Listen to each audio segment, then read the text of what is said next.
speak to us and give us your wisdom and kindness. That you would open our ears, our minds, and our hearts to be able to hear everything shared, to learn, to take it, and to make it a part of our lives. Father, we honor and bless who you are. In Jesus' mighty name we pray. Amen. All right. So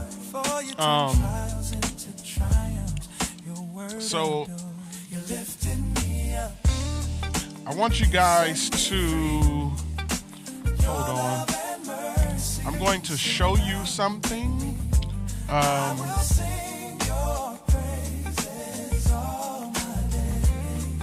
Can you guys see this?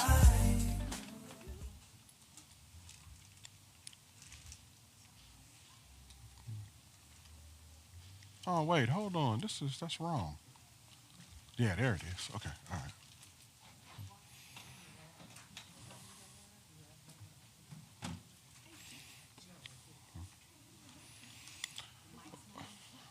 Okay, so don't forget when we first when you guys come in and we get started, what I said each week is what I'm going to do. You can join us at the table.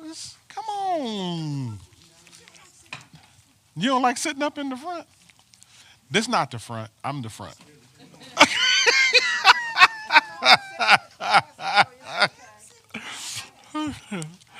Okay. All right.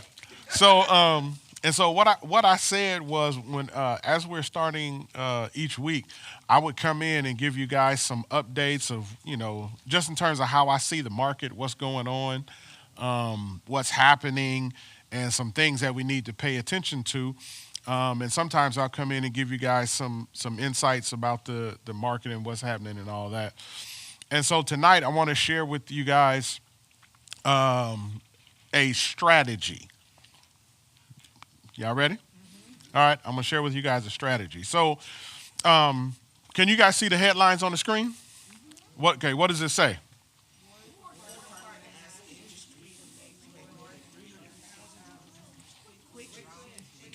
Okay. Now, if you read that, for the average person, we would just read that and next, right? You just move to the next article. But if you're thinking like an investor, you can't let that pass you up, right? And so you got to slow down and read the article. So when's the date?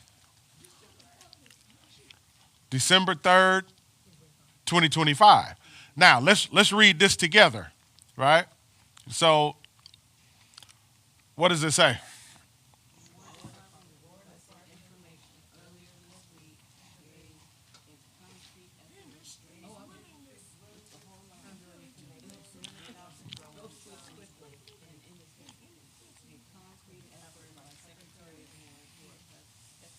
Mm-hmm.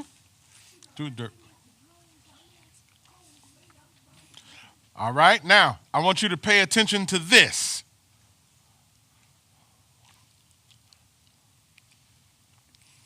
What is that? Drone dominance goals. What do you think that means? Possibly. War is definitely included in that. But what do you think that means? Yes, right? Huh? Oh, definitely the most, right? And so what that's telling us is that the U.S. government has plans for drone dominance. They want the most drones of any country in the world. Right? You gotta hear that as an investor, right? And so watch this. Laid out by the president. Now watch this. On June 6th, President Donald J. Trump signed the Unleashing American Drone Dominance Executive Order, right? Which is this whole thing, right? So here's the first piece of your homework. I need you guys to go home and read this. Right? And it's just like a whole page full of stuff. It is his executive order. I need you to read what the executive order says about unleashing American drone dominance. Right? You need to read that. And you need to read it because the president is telling you what to invest in. He's telling you where to put some money.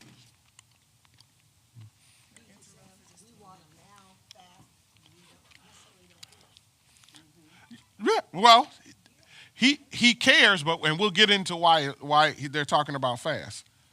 Miss T, you was about to say something, or Miss Kelly, you was about to say something?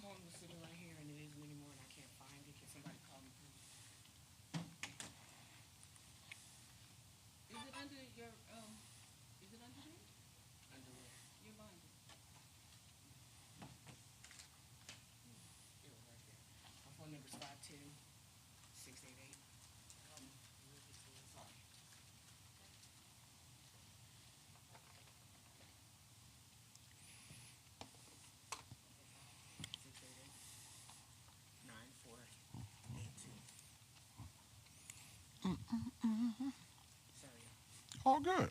Got to find your phone. And there it is.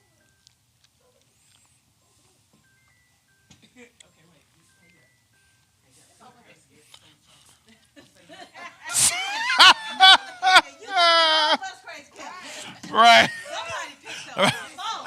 I'm not saying nothing about nobody. I'm just talking about what I'm talking about. Kelly, listen,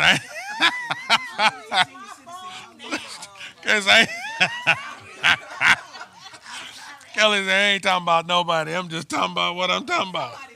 All I got to say is somebody picked up my phone. Where is it? Oh, it's over there where I plugged it up.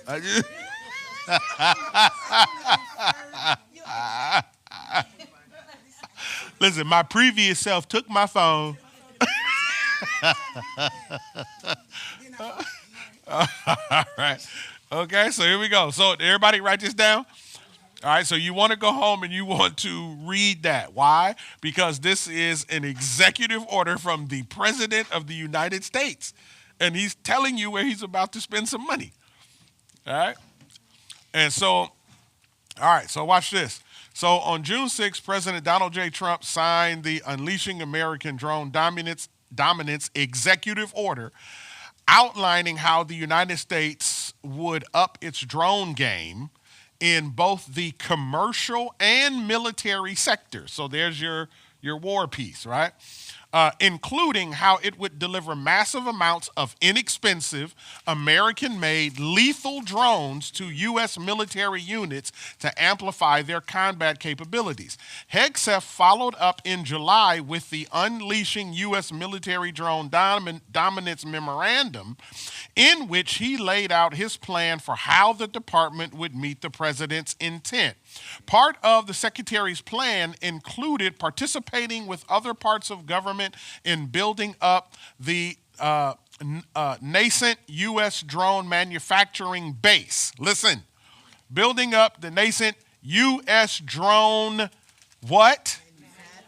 Manufacturing base by approving hundreds of American products for purchase by the department, powering a technological leapfrog by arming combat units with the very best of low-cost American-made, and finally training as the department expects to fight.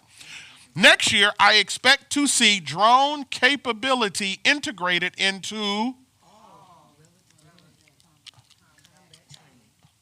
including force-on-force drone wars, the secretary said.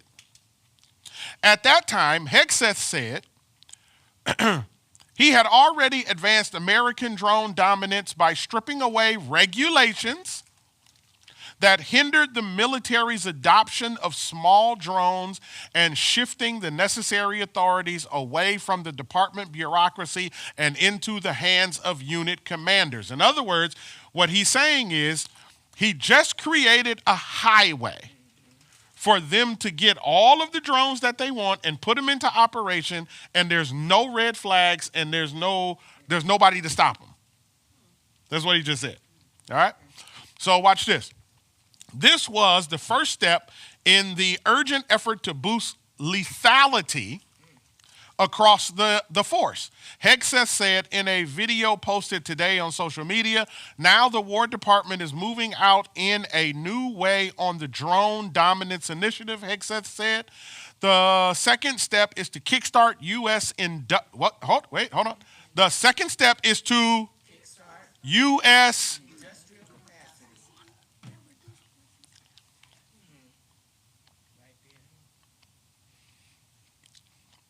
Okay? Kickstart U.S. industrial. That means putting people to work. That means companies making money.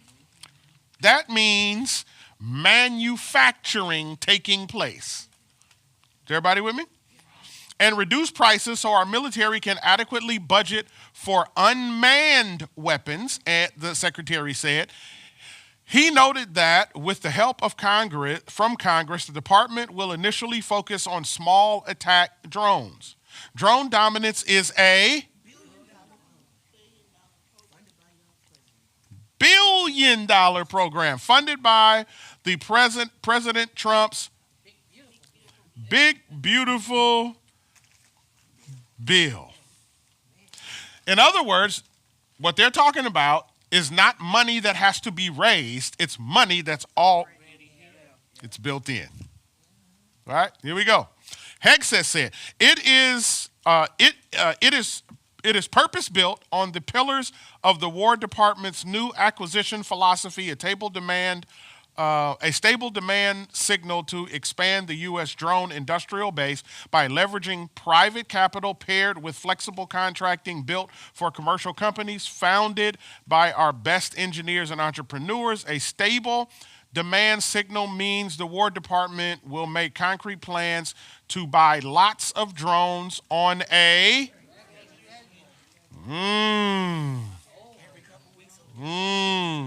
over a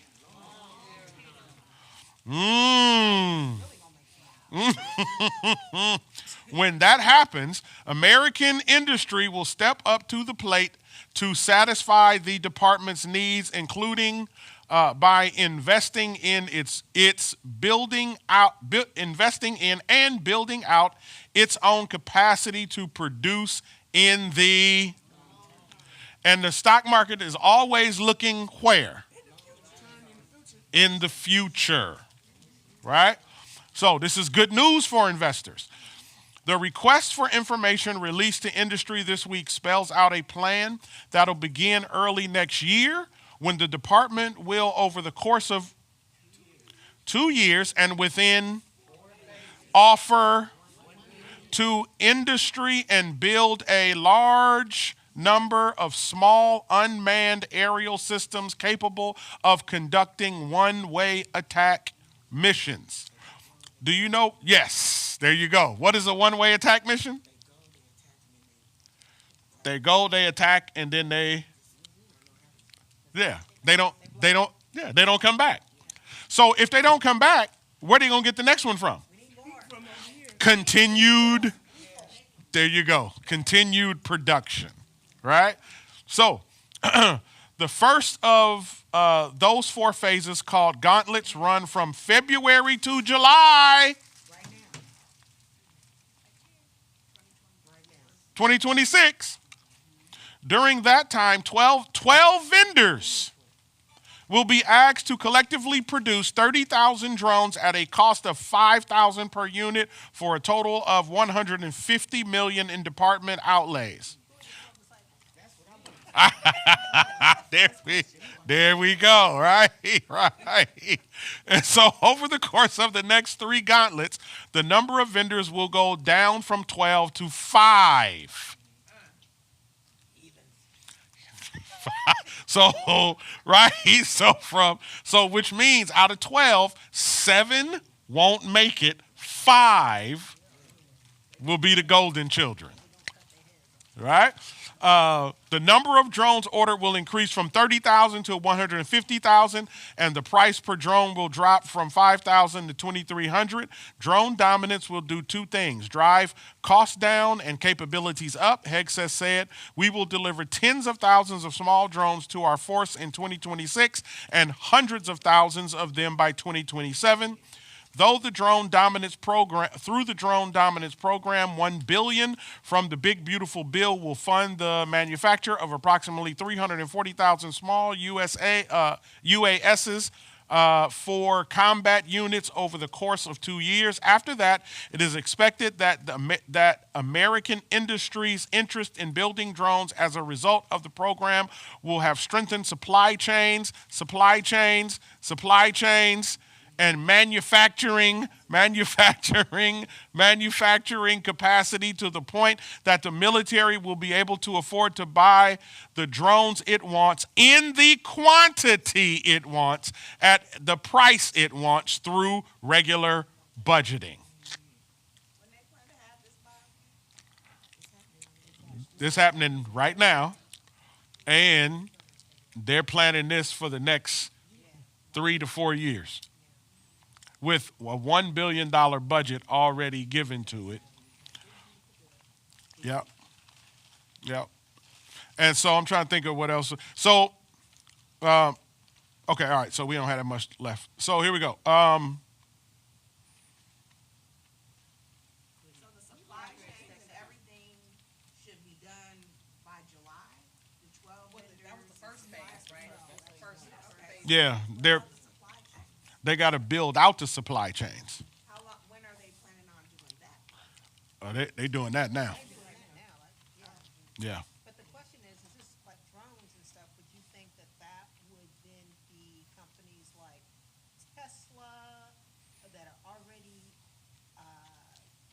in that realm of making, the capacity to make those type of drones, drone companies that are already in existence that are haven't blown up, like those are the 12 disciples basically, or not disciples, but Yeah. The whatever who come. are they? Well, we'll get into that.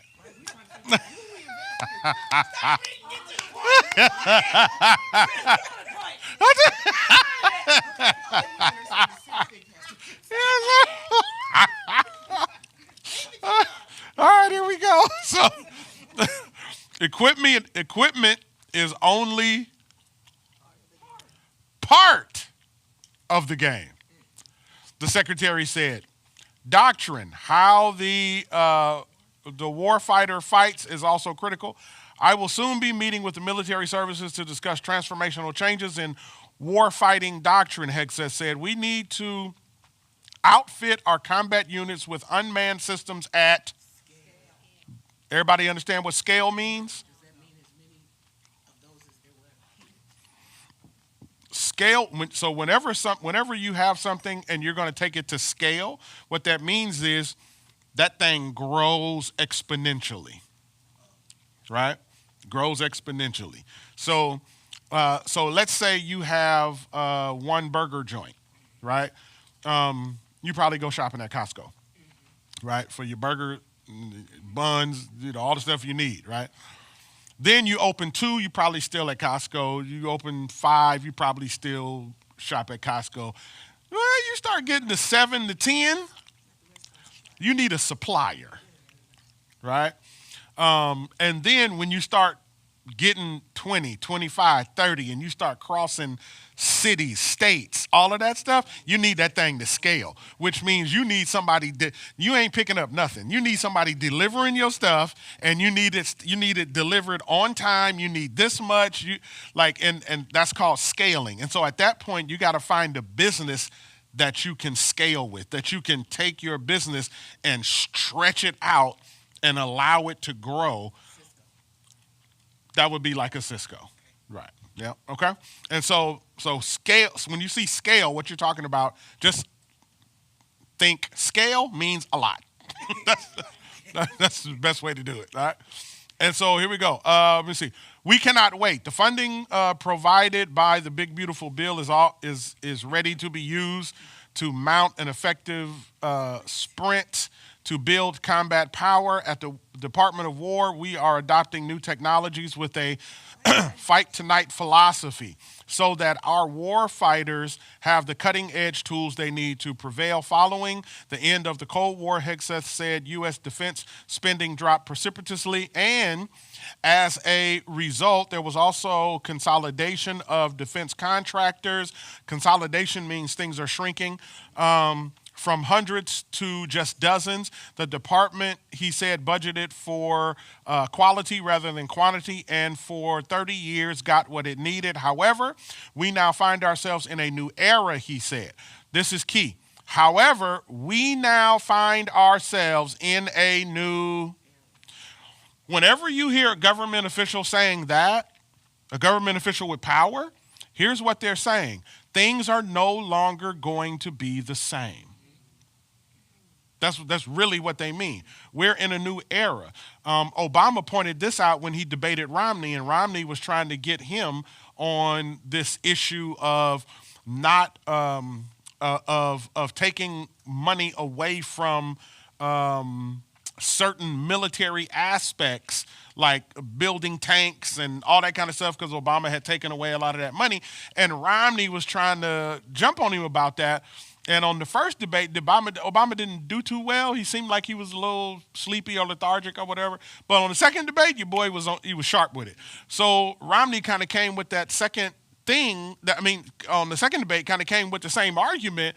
And Obama said, well, we are not spending money on tanks, and he said, just like we're not spending money on horses and bayonets. Right? Right? And what he was getting at was the strategy of military spending has changed because warfare is not the same. We don't fight that way anymore. Right? So all the money you want to spend in tanks and all that kind of stuff, like, you know how much money it costs to transport that stuff to somebody else's land and then transport it back, and all that. We're not fighting that way no more. Right? And so the U.S. started moving toward air combat years ago. Years ago. Way bigger than boots on the ground. We still put boots on the ground, but not nearly as many. Right? And so what you hear primarily when the U.S. gets into some kind of military strike, what you hear is, and they drop bombs, and they drop bombs, and they drop bombs. It's all air defense mainly, right? And so he says, an era of cheap disposable battlefield drones, we cannot be left behind. There it is. We cannot be left behind. We must invest in inexpensive unmanned platforms that have proved so effective. Drone dominance, he says, is how the U.S. will meet the drone challenge posed by other nations. One of my priorities is rebuilding the military. Right? We can't do that by doing business the same way we have in the past. We cannot afford to shoot down cheap drones with $2 million missiles. And we ourselves must be able to field large quantities of capable attack drones. Now, here's the piece that wasn't in here. What the U.S. has done is actually ordered 1 million drones. The 300,000 or the 320,000 or 40,000, whatever that number is, those are the ones they want really, really quick and cheap. But the overall order is for over 1 million at this point, right? And so one of the things when you go, so again, just think of it from an investor standpoint, right? You got to think like an investor. If you're an investor, one of the things that you want to pay attention to is you want to pay attention to, there's a technical name for it, and I forget the name of it. But you want to pay attention to, I'll just name it cultural change, right? I'll just call it that. That's not the word, but I'll just say it. It's cultural change. And what do you mean by that? What do I mean by that? What I mean by cultural change is you want to pay attention to things that change how we live. Right? So years ago, there was something that was created called the internet. That changed how we lived. Right? Like the impact of the internet, it's a game changer. It changed how people live. The internet changes how we work. Right? It's a catalyst event that changes the cell phone. Oh my God, if we would have invested in Apple, because we had the cell phone, but then Apple came out with the smartphone. When Apple came out with the smartphone, oh, it changed phones. It changed everything, right? Why? Because when Apple came out with the smartphone, it put, and we didn't notice at the time, but it put everything that we were carrying separate in the palm of our hands. And so after a while, you didn't notice, but after a while, you couldn't find an address book. Or a telephone. Have y'all seen how small them telephone books look? Listen, them things like 2 pages. Right? Yeah, so, right? And you remember we used to get big old thick. Yeah, absolutely. And then guess what else happened? With the smartphone came newspapers start going out of business, right? And so it just killed the whole newspaper industry, right? So these are things that literally change the game of how we live. Does that make sense? Right? The model car changed the game for everything, right?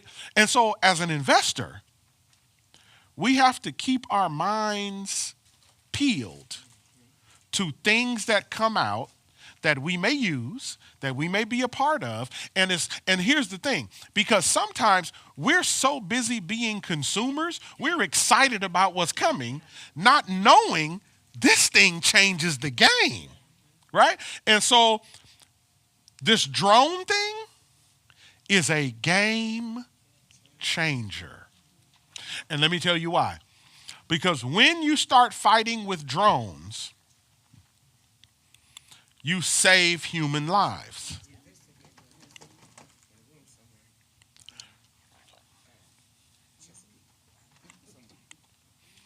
And when you fight with drones, you can be in multiple wars at the same time. And when you fight with drones, they cheat. So you could have a $2 million missile that you can take out with a $2,300 drone. You have $1 million planes, fighter planes, and you can take it. You can take that stuff out. You get you about 50 drones and send them up, and the smaller you make them, and then you put some technology on them or something that they aim for the heat signature of the plane. Oh, listen, it changes the game. It changes how warfare is done globally.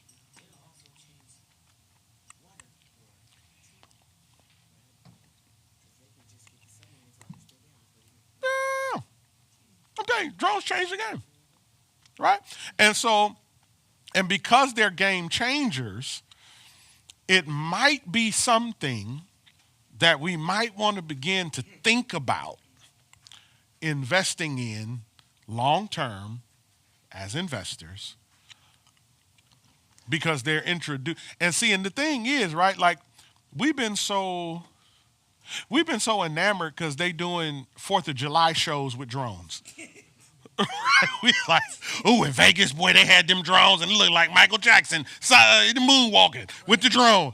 And we were so excited to go down there, and we should have took the money we would use to go to Vegas to watch the drones and bought some of them drone companies. That's what we should have did.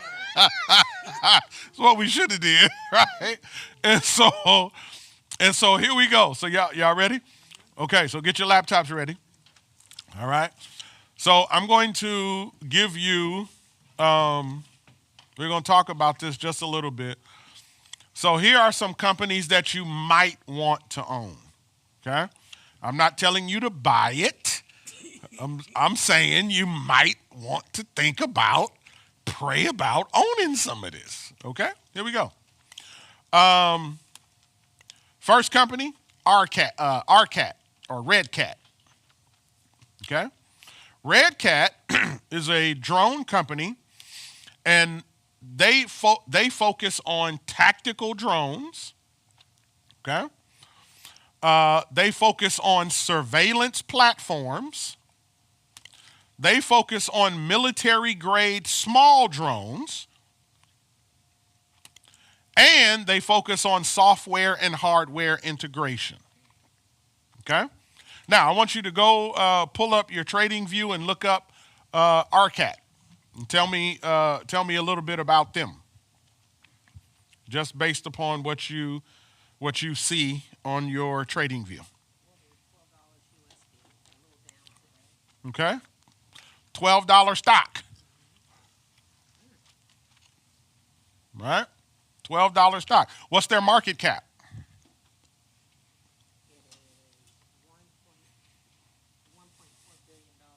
Okay, so they're a small cap.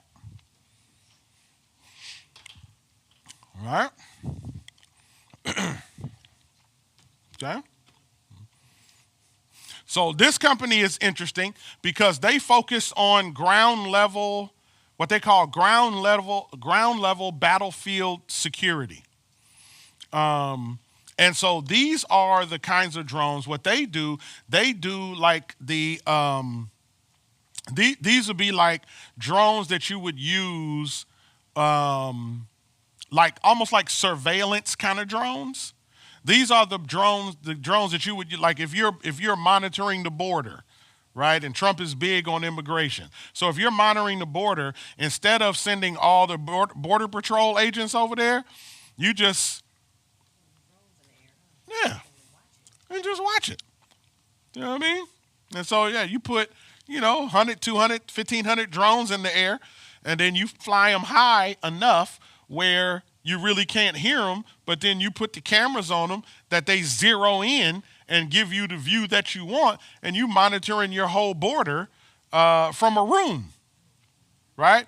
And so the Red Cat, they kind of center in on drones that are really inexpensive, and the government said they wanted inexpensive drones, right? They want small, reliable, inexpensive drones. And I don't know if you guys knew this, they're already fighting with drones. You might want to look it up sometime. Drones have taken out more stuff. Over there in a foreign country or something, and you know what I mean? Somebody, they good for strapping a bomb to somebody and sending them somewhere, or putting the bomb in a car or something, driving it into something. Man, listen, them drones over there blowing stuff up left and right. Right? And so this is Red Cat. They're good for that. Okay? Here we go. Next, Griffin. GFF. Look them up. Go to your trading view, look them up. And what can you tell me about Griffin?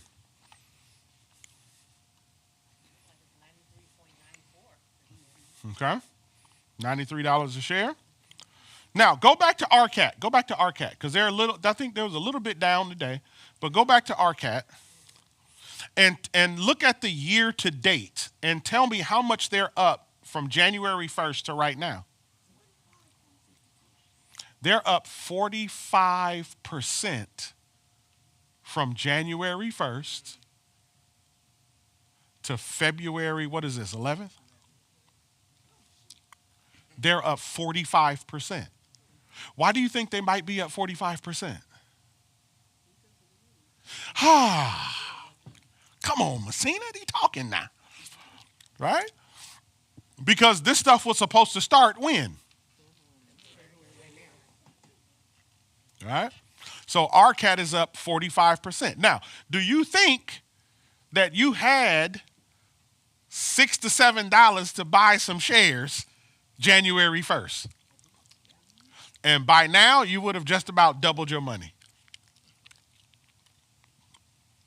So when they say for Red Cat, we're offering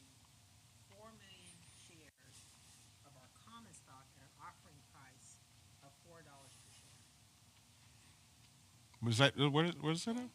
So I'm just reading their IPO. Oh, their IPO. Yeah, yeah, yeah. Okay. And they're like, you can get 4 million shares, $4, $4 per share. Wow. Yeah. Super cheap. Super cheap. But you have to get the 4 million shares. Yeah, you probably need to get to 4 million shares to get that price. But you know what? There's people with 4 million. They get they. There's people with that kind of money. Right, right. But if you were to do like an option, like an option that we talked about last week, over a period of time, who's to say you may not have to get 4 million shares? No, you give however many contracts you want. I mean, it's only $12, so Yeah. Well, you can. you can. It's optional. I was wondering, is there a cap on it? No, no, Fidelity is no. You can buy as many shares as you have money. Okay.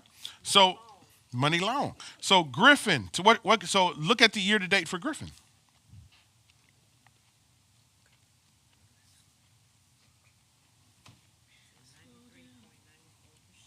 Mm-hmm. And you're looking for what now? The year to date. 27.34%. Okay. So they're up 27%. They say 5 years, 313%. Wow. 10 years, 608. Crazy. Yeah. Yeah. Right. This is why I love the stock market. This is why I'm teaching this. Right.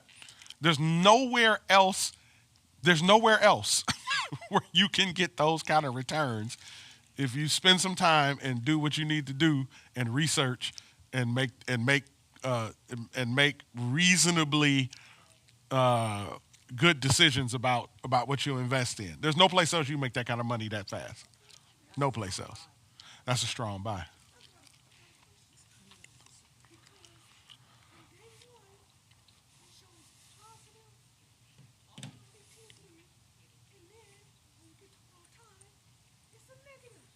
Yeah, because probably when normally when you see everything positive, but the all time is negative, is because at some point, probably right after the IPO or something like that, they had a run up, and it never went back to that run up, and it went down, and now it's starting to kind of come back up because the demand is there.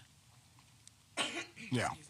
So, but again, that question is a great question, and that question should be a part of our research when we look at these companies, because the question is, why did it go down, right? And once we understand that, then we know what we're buying. So maybe there was a problem with the company, and then they fixed it, and now it's going back up. Okay, I get that. Or maybe it was a issue with the industry. Right? Or maybe so we don't know. And so researching that and knowing that, finding why did it go up so high and then drop back down, that's information we definitely need to know before we purchase the company. Okay? But the reason why I'm suggesting this company is because this is a supplier. This is a supplier, which means they do manufacturing, right? They manufacture. Okay? Not only do they manufacture, they engineer components, right? Not only do they engineer components, they work on aerospace parts. Not only do they do aerospace parts, they work in industrial materials, right? Why is that important? It's important because in order to build the 340,000 drones, in order to build the million drones that they want, remember we read that they're looking for companies that can take it to scale. In order to have a company to take it to scale, you have to have, at that point, scale is working with a supplier. Right? Here's a supplier. Right? Here's a really good supplier. And so if drone production scales, right, you need engine systems, structural materials, electronic housing systems, you need manufacturing capacity.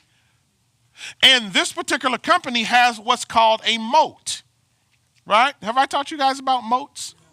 Okay, so a moat, what is a moat? Tell me what a moat is. You mean around the building? Yeah, tell me what a moat is. It's a barrier to keep people out. You put water in it, Mm-hmm. and they can't get to your house Mm-hmm. because they have to have a bridge to cross the water. There you go. Okay. So a financial moat for a company is a way to keep competition out. And it's spelled the same. Yep. Yep. It's a way to keep competition out. And the way you keep competition out, and Apple is excellent at this. Apple has a huge moat, right? Because what Apple does is Apple is extremely proprietary. And because they are proprietary, you know what I mean by proprietary? Every part of everything you want on your Apple thing got to be Apple. Yes. Apple doesn't play well with other devices. So because they don't play well with other devices, you can't create competitive things to Apple products.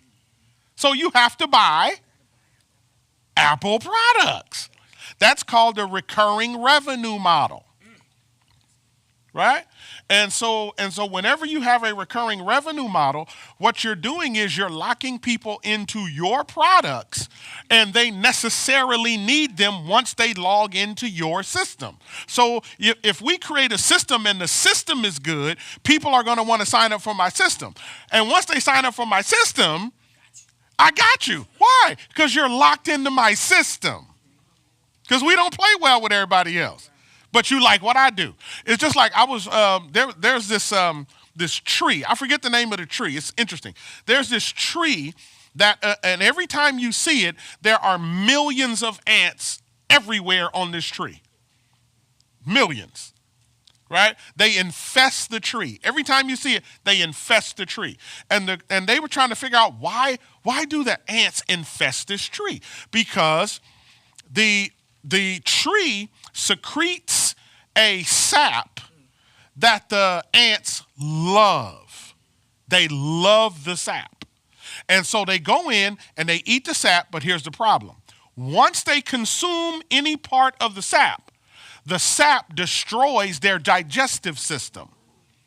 And they can't digest anything else in the world other than that sap. That's called a recurring revenue model, right? Yes.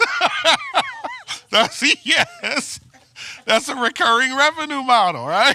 And so they locked into the tree, right? And so if you have an Apple device, and we always had these wars back and forth, Apple, Android, and I get it. I get why there's the war, and I happily participate in it because I'm team Android all day. But here's what I know. I know people who are Apple are team Apple because you can't be anything else. Right? You can't because and listen, you can't. It is so hard to get out of the Apple ecosystem. It is extreme down to the ear pods. You can't even go get some random ear. They just don't. It doesn't work right. You can't go get another watch. You can't go. I'm telling you, you can't go get another charger cord. Huh? Not anymore. It used to be. Yeah. Yeah. Yeah. But that's the crazy part is they're still making money being subpar to the rest of the industry because of the strength of their moat. Right? And so it's berserk. Right? It's bananas. And so listen, so Apple, listen, They master that. And so this company has that kind of thing. They have a moat, right? And so they have a recurring revenue model. And their recurring revenue model is once you log into our systems, and once we come in and you do business with us and we set it up, nothing else really works with our stuff. So you got to keep coming back to us to fix stuff, to replace stuff. Recurring revenue model. Right? All right, here we go. The last one, and this probably is my favorite company. The next one. I'm just finding out about these two. Here we go. Kratos.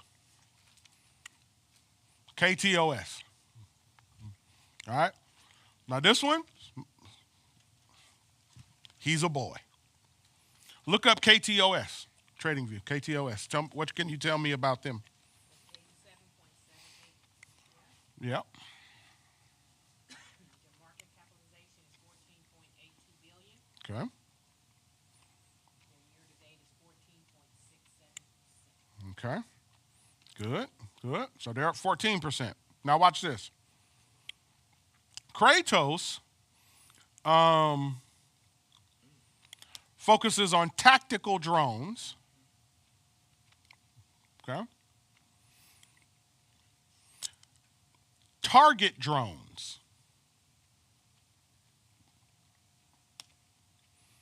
And autonomous combat systems.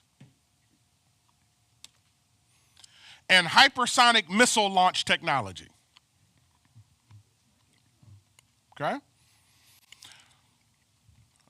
So when you start talking about target drones, what you're talking about is armed drones ready to pull the trigger. Right?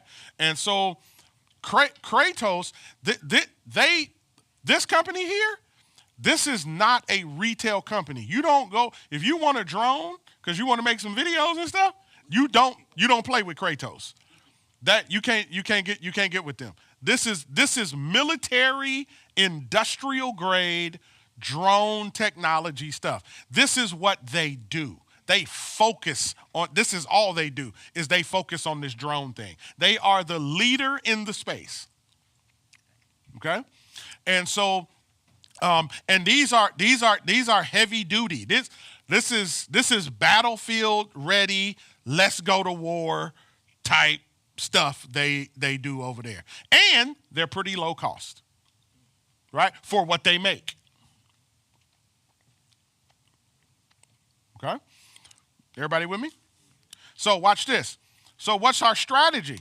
The strategy is what happens when you put them all together. Right? If you put them all together, what you have is that Kratos is the platform builder. Because they're so robust in what they do, they can build the whole drone platform that the military and immigration, everything else, they can build that whole platform that everything sits on. They have that capacity. They're that good, right? And then if you add RCAT or RedCat to it, RedCat is the tactical deployer. Why? Because they can build cheap drones really fast. Small, fast, cheap. Right? And then GFF, Griffin, is the supplier. So there you have a strategy that has the ability to secure the investor in the defensive space on 3 different levels that all work together. Right? So you have your platform builder, you have your deployer, and then you have your supplier. Okay? Now, out of the 12 companies that are come down to 5, I'm willing to bet these 3 will be in the 5. That's a gamble. I'm not saying I know something. I'm just saying I'm willing to bet these 3 will be in the 5. And there's other companies, so a part of the homework is what other companies are out there and what do they do? and how do they line up? Right? And just because some companies won't be in the final five doesn't mean that they're not good to invest in temporarily. Right? You got to think like an investor.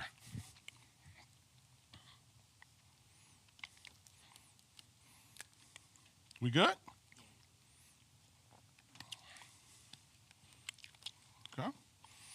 All right. So,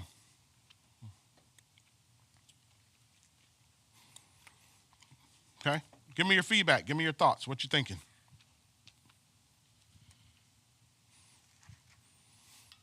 I like two is cheap. Well, it's cheaper and it's close by. Yeah. Or aren't that? Yeah, like it's a not. I mean, number two, but because it's a strong buy. Mm-hmm. It's reasonable, money wise, Mhm. conscious choice. It's, I mean, for a cheap investor like myself, Mm-hmm. it's you can get more for your money, Yeah. and then watch the options. If it makes the top five, I spend a lot less for a banger Yeah. than the other one. For sure. Yeah, for sure. But that I'm always going to be middle of the road. Yeah. Well, that's why they're up 45%, Right. right? Because they're cheaper. Yeah. Right. So it's easy to achieve 45% than it is if you're a $100 stock. Right. Yeah. Yeah. So I get it. The only thing is you got it. So as we're going through it, and this is why we went over market caps in the beginning, because there's things that you have to keep in your mind when it comes to market caps.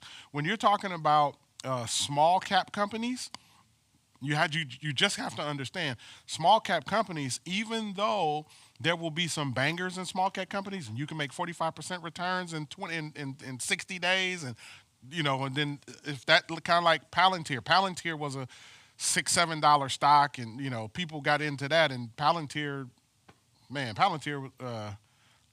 last year they was like 180, and they got there in like a year and a half, and so people just made oodles of money off of Palantir.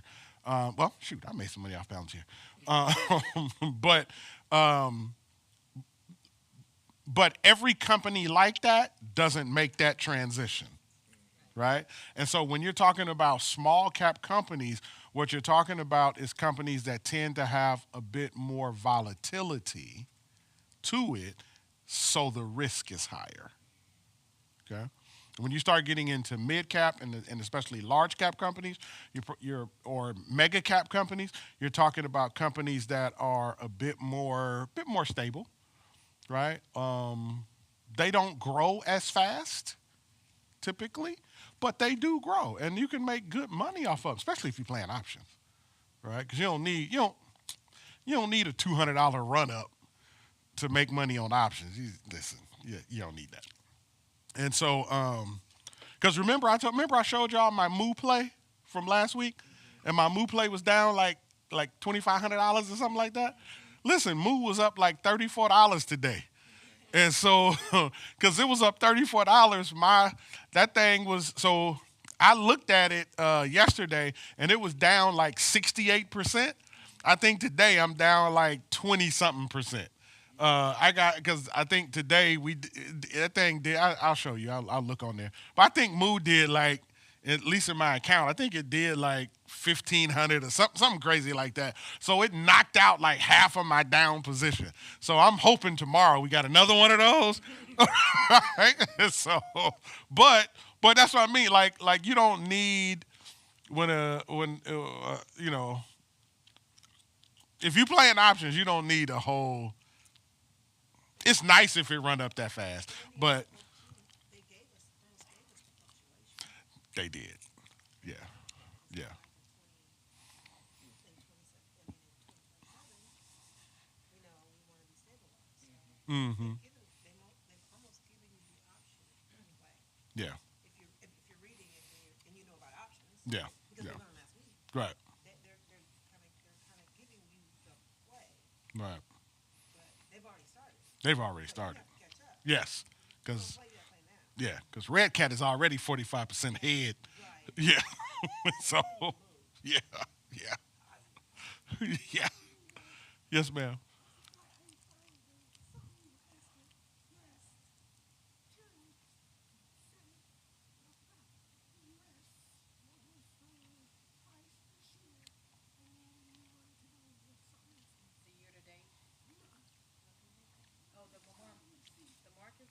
Oh, the market cap. Oh, just go down. If you look it up, yeah, somebody help her with the market cap. Because if you scroll down Trading View, it'll tell you what market cap is. Yeah, that's it. That number. That's the market cap.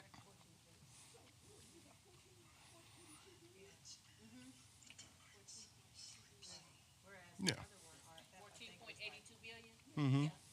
much lower, like 3 or 4. Yeah, yeah, yeah. I think Red Cap was what 1.43. Yeah, yeah, yeah. So they small cap, and so they're not micro cap, but they small cap.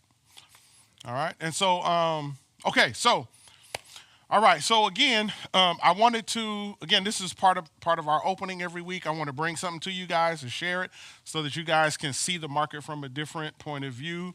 My goal is to help sharpen your peepers when you're looking out. Get into the news, pay attention.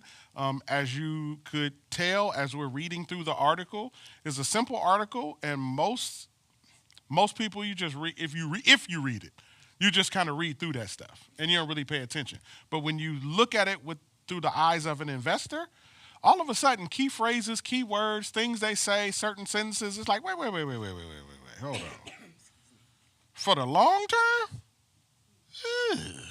Right, right, exactly, right. Is the money allocated already? Right, and so you start noticing stuff, and then it's like, okay, yeah, and like what you said, right? Thinking like an investor. Who the 12 disciples? Right, that's another good part of the homework. Right, I just gave you 3. Who are the other 9? Right.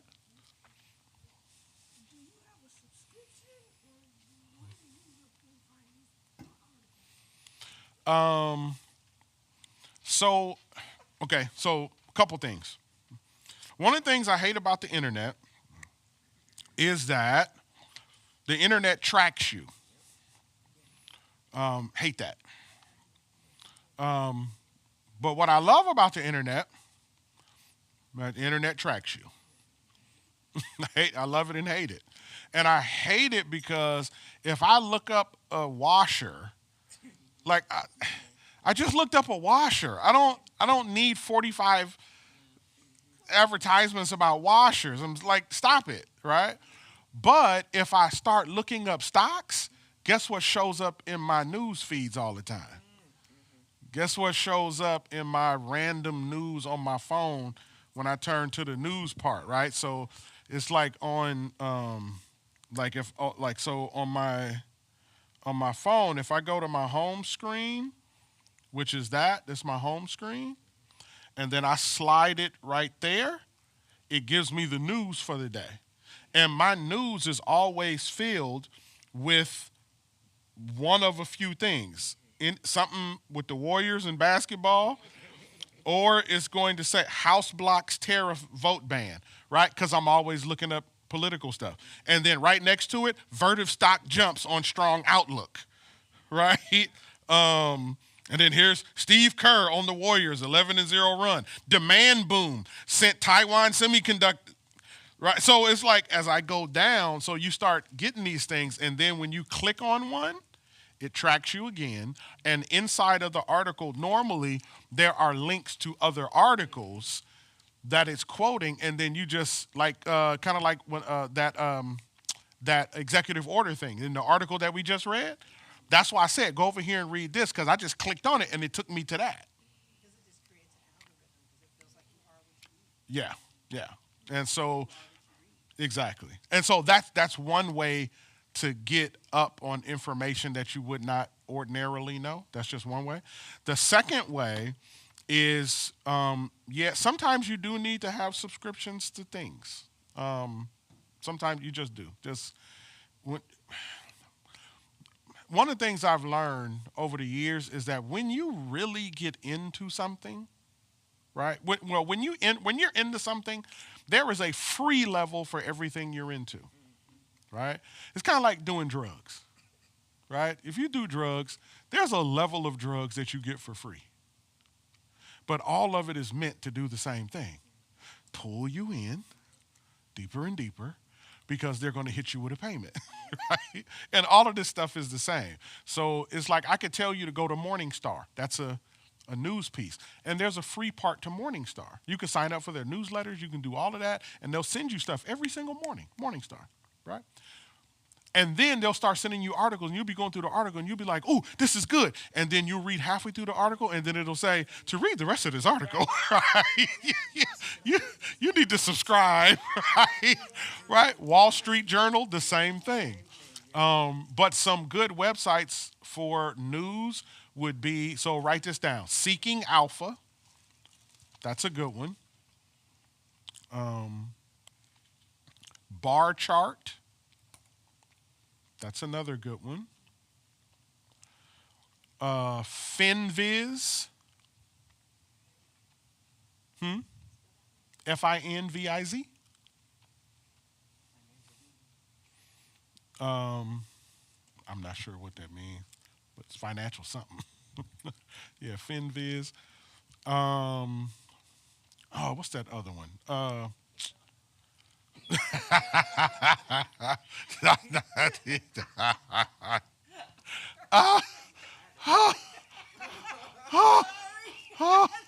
Hilarious.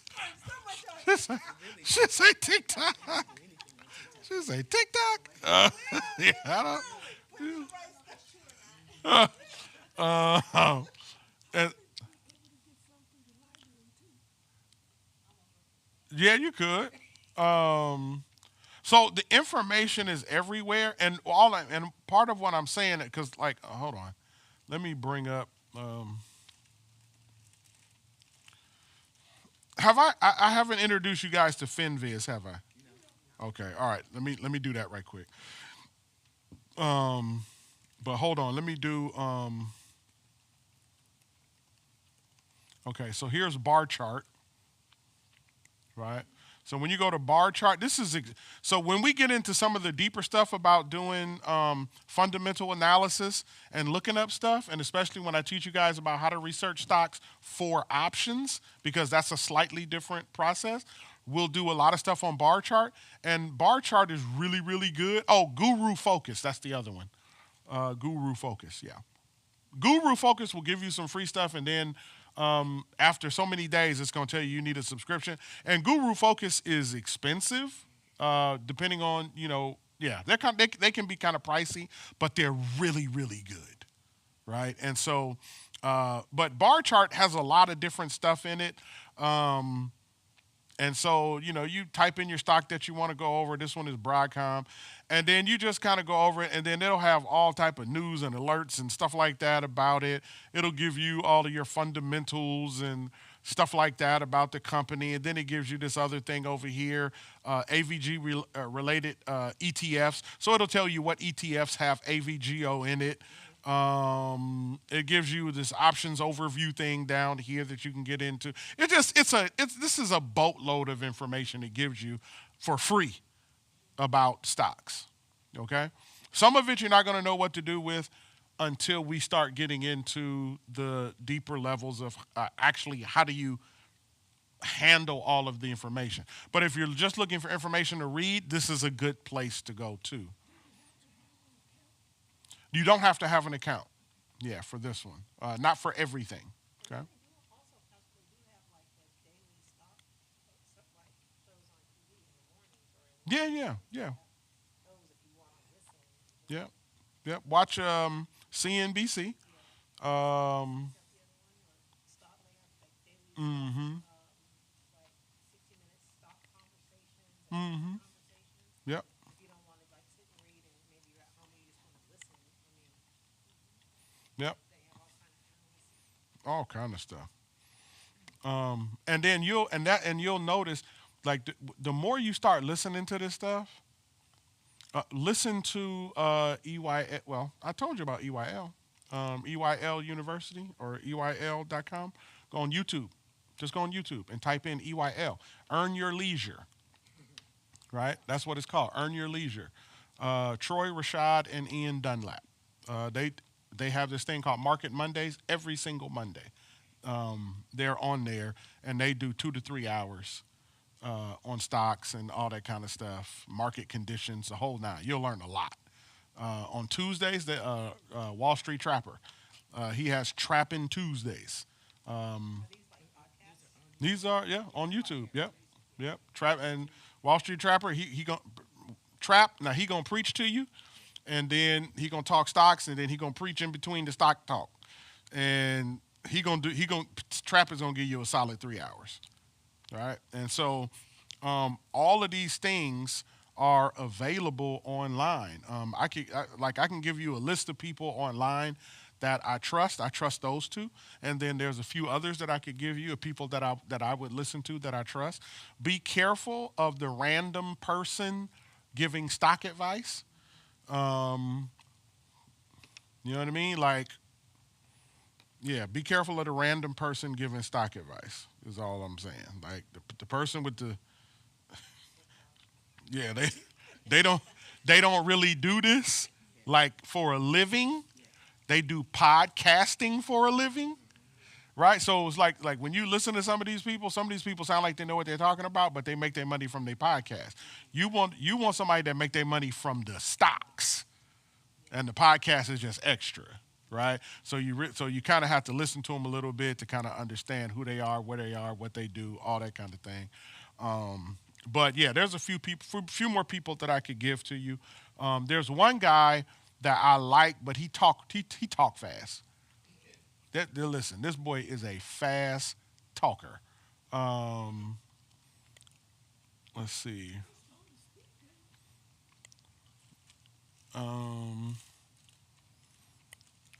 Where's dude at? This dude right here. This boy, when I say fast talker, probably. Folks, President Trump just listed for one of the biggest wealth transfers in U.S. history, maybe world history. Trillions of dollars are being reshuffled across the economy and across markets through a combination of deregulation, tax policy, AI-driven productivity, and shifts in monetary policy. In today's video, I'm going to inform you on the latest, what you need to know, and how you can position yourself on the right side of this equation. Understanding where the money is going to flow before it actually does makes a big difference. I'm going to break everything down step by step, make it very easy to understand, and give you concrete ideas on actions that you can take to set yourself up for success. And then it's going to be time for our sponsored segment on Unifuels Holdings, ticker symbol UFG on the NASDAQ. They're Right, so he's cool right now. When he get into his thing, your boy be and it's the same tone all the way through the video. And he just be, and it's like you gotta get your mind ready for it. But he has some really good information, and he gives you insight on companies that you ain't never heard of ever. Does he know his stuff though? He know his stuff. Yeah, he know his stuff. Yeah, he does. He know his stuff. And so yeah, slow it down. Yeah, he know his stuff. And so I've listened to him long enough to be like, okay, right. I like some of the stuff that he says. Some of his stuff though, like you have to listen to him. And I've been following some of so he does a lot of analyzation of different things, and he'll present to you companies like this. That's $1 a share, right, and other stuff. And with him, I think so. Everybody you listen to has this is I don't know why I didn't tell you this before. Everybody you listen to has a way they approach the stock market. Every approach is not for you, right? And so you have to listen to people like that, and so you want to listen to what people are talking about, listen to what they say, pay attention. And then you got to find the person that has the style that matches who you are, right? And so I like him because he finds little-known companies. But I'm not finna invest in all his little-known companies that he gives, because the way he paints the picture, I get it, right? And it makes sense when he explains it, but maybe out of like 2 or 3 that he'll give, one of them things will probably do really well, or maybe they'll do real well for a short period of time, or I don't know. Maybe they'll do well in about 5 years. You know what I mean? But it's not like he finna give you something and that thing finna bang right out. Like he just, and I'm sure he has some of those. I'm sure, but there's a way he approaches the market, and the way he approaches the market is not necessarily my way of approaching the market. But I appreciate the effort, the research, how the stuff that he puts in, his analyzation of certain things, and his exposure to parts of the market that I would not normally have, because right. And so it's so again, everybody you listen to has a way that they approach the market. There are some people, you will listen to them and they will tell you.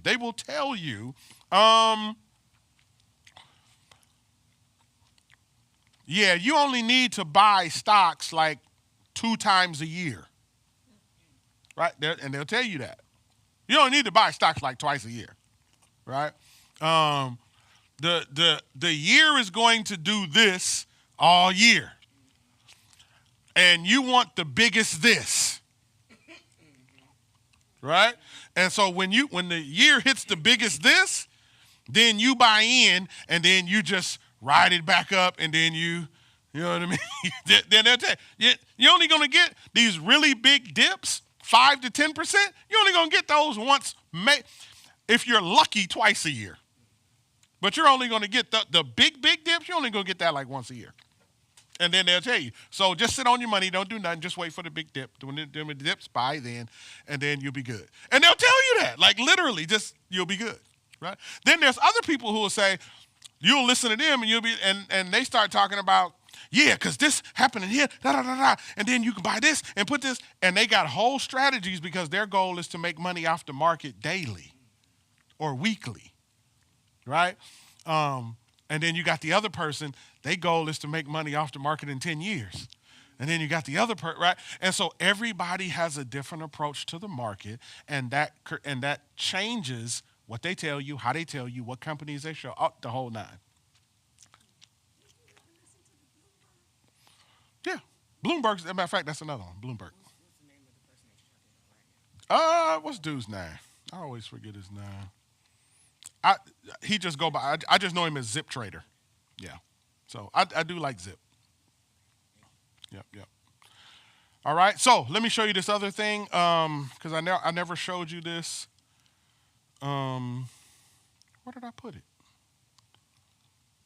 Kelly, where did I put it? You think we ought to invest in Waymo and that other crazy thing? Waymo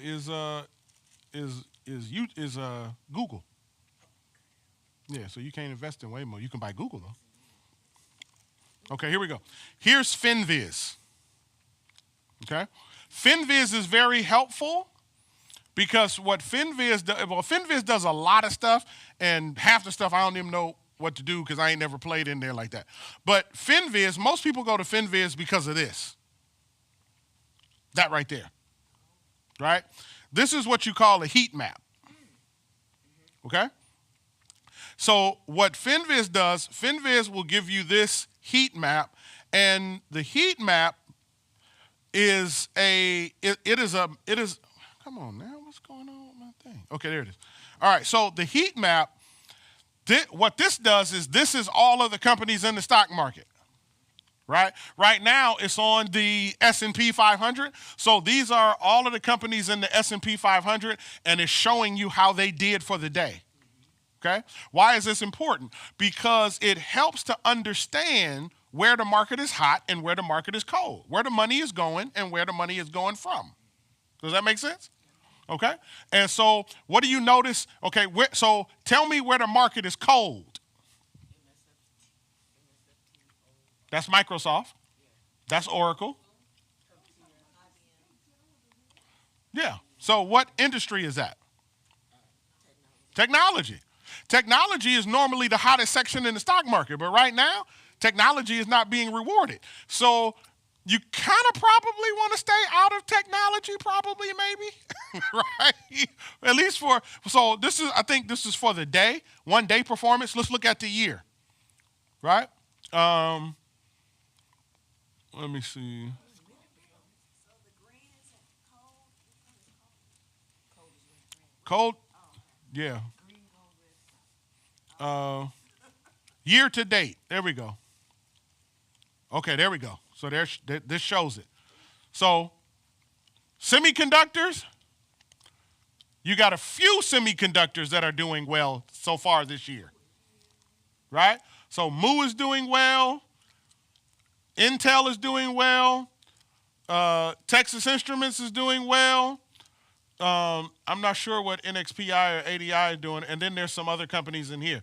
But overall, the big industry leaders in semiconductors not doing so well this year so far, right? And in technology overall is actually down for the year, right? But what areas are doing well?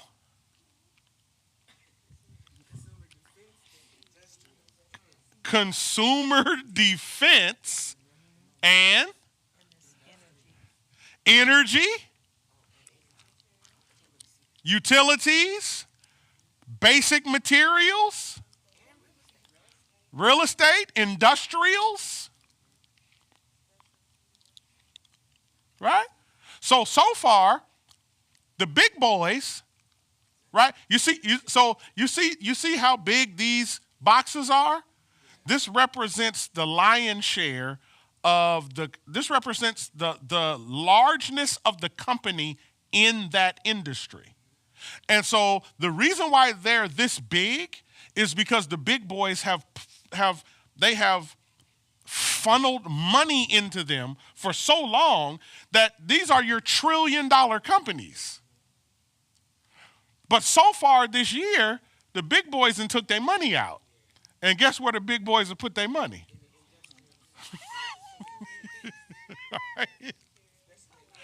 Right? So if you're looking to make plays, if you're looking to do options, you want to go where the money going. Right? So if the money is over here, you might want to put some money over there because that's what the stock market is rewarding right now. Right? This is ExxonMobil. ExxonMobil is a dinosaur company. ExxonMobil is up 29% so far this year. Where? This? Yeah, so that shade of green is 20%. This shade of green is 30%.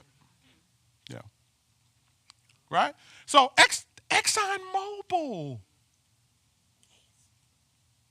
Remember I tried to tell y'all about ExxonMobil, and I tried to tell y'all about how if you buy ExxonMobil and they give you $1 a share for the dividend, and if you get so many, they'll buy you a share.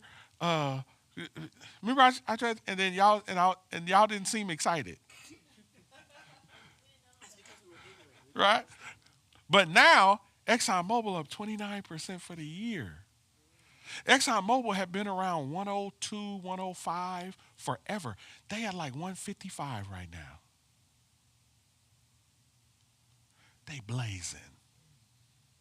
Why? Because Trump went over there and Trump brought home Maduro and his wife from Venezuela. And then because of that, they laid claim to all the oil over there in Venezuela. And Trump told all the oil manufacturers over here, get ready. And because he did that, guess, boom, oil and gas, pop in. Oil and gas, pop in. Everywhere in there. This goes a lot deeper than just looking at maps. It's also looking at relationships and who came to visit, who made deals, and estimating. You see it now. It's like being in the Matrix. You see it.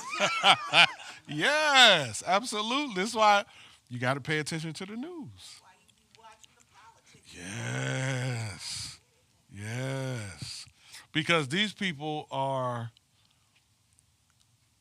Trump has made more money as a president than any other president in American history. Right? He Trump is he's doing any and everything.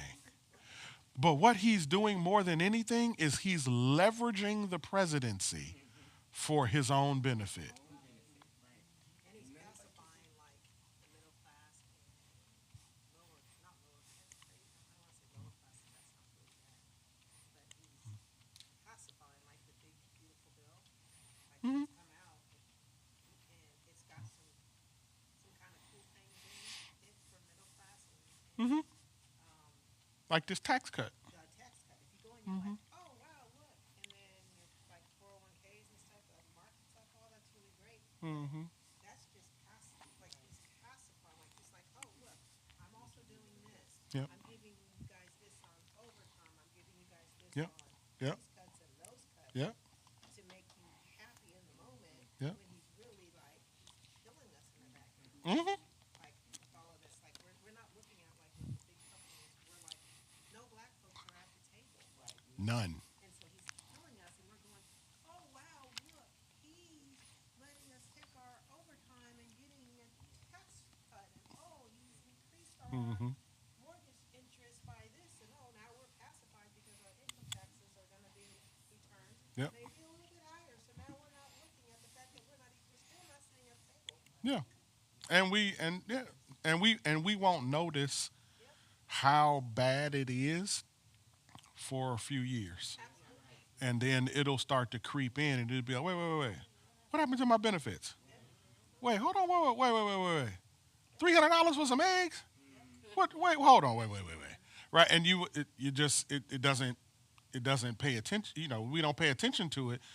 Because like you said, we're busy. So Trump is doing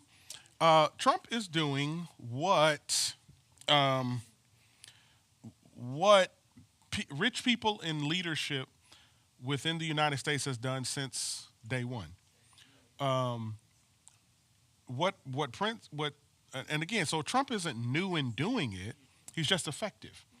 And so what he's done is he's taken poor whites, and he's told poor whites, those people are the reason why you are in this situation. And the issue is the immigrants. Right? The issue is you got rapists and everybody else coming over here, and they're causing the problems, and you're taking their job, and they're taking your jobs, and we got to get them out of here, and so you take the focus of a certain group of people and you build them up, and you build them up to where they feel entitled to things, and then and so that they feel that they are better than other groups of people and that they have rights that are not being exercised. But it's not the rich people that's keeping you from the things, it's those people. So now you get these people against these people, right? And once you get these people against these people, now these people are fighting, and nobody's paying attention to what we're doing. Ain't nobody paying attention to what we're doing back here, right? Yeah. Bingo. Bingo. Right? Yeah. Because that's what, like when America began, slavery was an equal opportunity employer. So when they brought the first slaves here in 1619, the slaves were put to work on plantations with poor whites for rich whites. After the Bacon Rebellion, not peanut butter. After the Bacon Rebellion, the slave masters, because the Bacon Rebellion was against the working class, against the aristocracy, and once the aristocracy figured out that they became the target, the aristocracy came up with an idea. Let's go to the poor whites and tell them you're poor, but you're better than them. And so what they did was they took the poor whites off of the plantation, turned them into overseers, gave them title, position, authority, and dignity, And you had poor whites who could not read, just like the slaves. You had poor whites who did not know how to manage money, just like the slaves. You had poor whites who, like, they were all the same. But he put the aristocracy put them over them. So now you have the poor whites fighting the poor blacks when they're exactly the same. And the rich folks getting richer and richer off of everybody. Yeah. And so this is the same thing. I swear. It is the same. There's no difference, right? So and the whole time we're missing this. Right? We're missing this. Right? We're buying gas but not the gas company. We're complaining about the prices when if we would have bought the company, we wouldn't care about the prices because the prices actually help us, right? So, you know what I mean? Like so we have to reposition ourselves to be in the game that they've been playing. You got to trend up. And it's not about white and black. This thing is about rich and poor. It's the same thing it's always been about, and the white and black thing is used as a tool from the rich in order to control the poor to keep the rich rich, right? You just got to see through the matrix, right? And so this kind of stuff, yeah, absolutely, 100%. It is Trump trying to erase black history is strategic because it gets us, you stupid, this is white people, and then the white people, all white people ain't bad. Yes, y'all are. But who fighting? And he said he making money. He said he making the money. Yes, absolutely, right? And so, so here we go. So what we need to do is we need to, like this, like Caterpillar. The big machineries, right? Caterpillar is up 35% so far. Caterpillar? When was the last time you thought about Caterpillar as a company? And they up there 35%. Rolling. $775.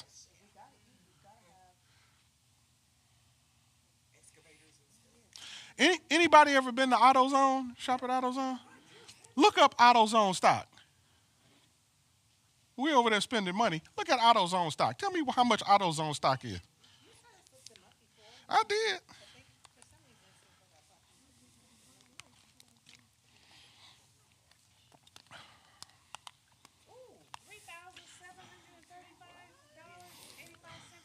Per share. Right? listen. And we around here singing jingles. AutoZone. Right? And we think that's a cute little commercial. They $3,700 a share.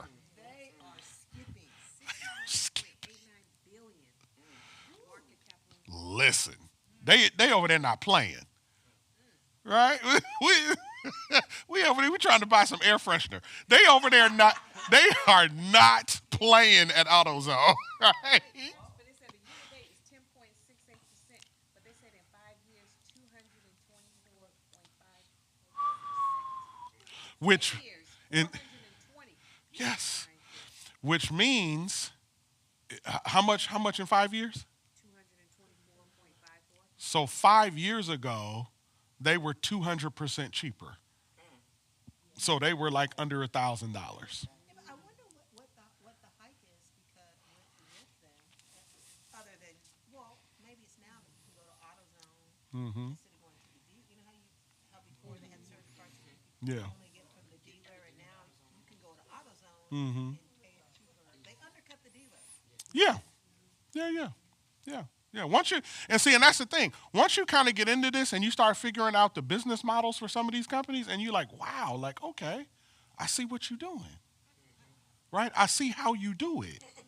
Right? It's like, I wish I would have bought, oh man, I wish I would have bought Apple years ago instead of arguing with people online. Right. Like, even that whole Apple versus Android thing is a distraction. Why? Because Apple gonna make money. Right? And so, yeah. Oop.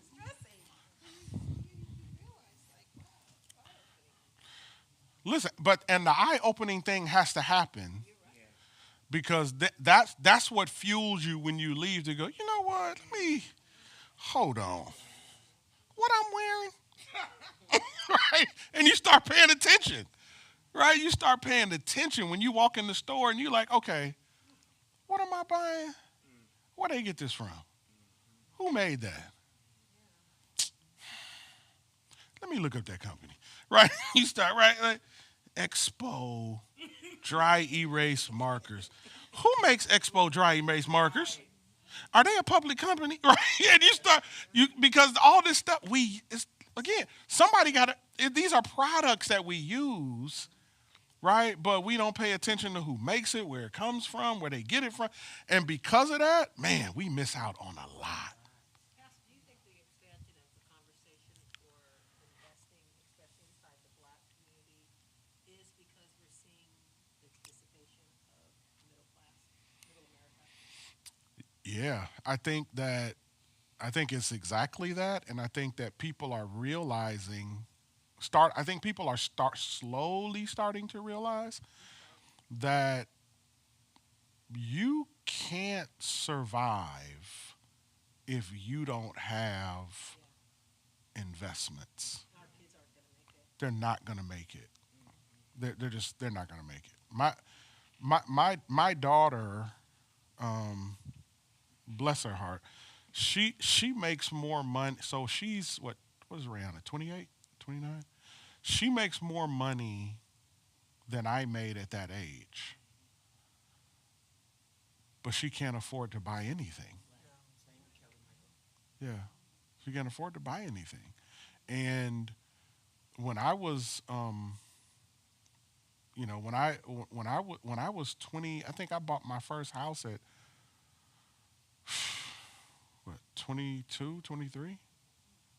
You know, paid $100,000 for it. Didn't spend a dime to buy it either. I bought it no money down. It's not that way anymore. You know what I mean? Like there used to be, and all of you are old enough, pretty much. How old are you? All of 49. Okay, so yeah, so you remember, there was a time where there were the industry called it a starter home. That was the name. A starter home. And starter homes were priced particularly cheap, and they weren't necessarily in the hood. Right? They were hood adjacent, but they weren't in the hood. It was a starter home. 9 times out of 10 is a 2-bedroom, 1 bath, shotgun, or maybe a 3-bedroom, 1 bath, something like that. Maybe 900 square feet, 1,000 square feet, sometimes going down to anywhere between 7 and 1,100, 1,200 square feet. Starter home. Right? And you would go get you a starter home. Right? That was the hope for the middle class, because you could get into the real estate market and you can go buy you a starter home. You know, my mom and dad's first home was on South 21st Street in Richmond. From my understanding, they paid, could be wrong. If my mama's watching, she's going to correct me when I get home. But if I'm not mistaken, I think they told me that they paid like $15,000 for it. Something like that. When did they move? 1963? 64? Something like that. I forget. I'm getting the dates mixed up. But it was, it wasn't a lot, right? The house that I grew up in, that was in the Richmond Hills, right under Arlington, really nice house, huge house, right? My dad paid 33,000 for it. Yeah. Oh yeah. My wife's my first house was 100,000. My wife's first house was 125,000. Hers was 2504 Humphrey. It was a two bedroom, one bath shotgun. Mine is a corner lot, 1800 Dunn Avenue in Richmond. Mine is a corner lot, 3 bedroom, one bath, with a two car detached garage. I bought that for 100,000. Our home in Hercules, we bought it for 255. You can't find a condo in Hercules for 255. You can't find a condo in Hercules for 355 or 455. Right? And so for somebody just starting out, right? You got your job, you doing your thing, you making, let's say you make 100,000. It's and I think struggling. I think it's 107. A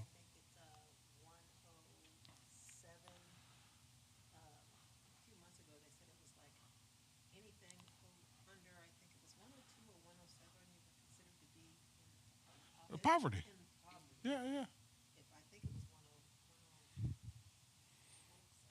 yeah, yep, In like the Bay Area or Los Angeles. yeah, Speaking of, yeah. If you go further out, you'll be all right. I'm speaking of, Yeah, yeah, where the economy is high. exactly. Speaking about, Yep, yeah, yep, you're considered to be, yeah, yeah.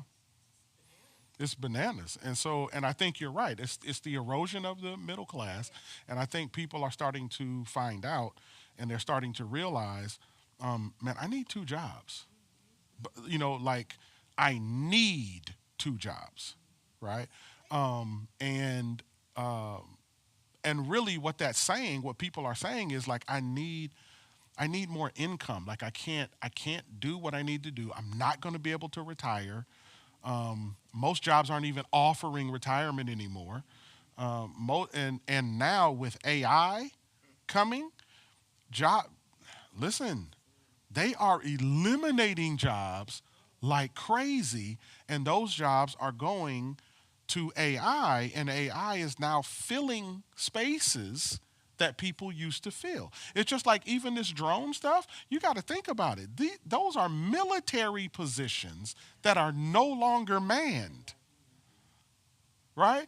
And so, and this is what I learned. I can complain about it or I can reposition myself.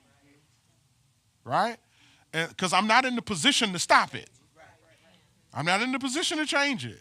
And one of the things I've learned about technology does not wait. It does not stop, and it does not retreat.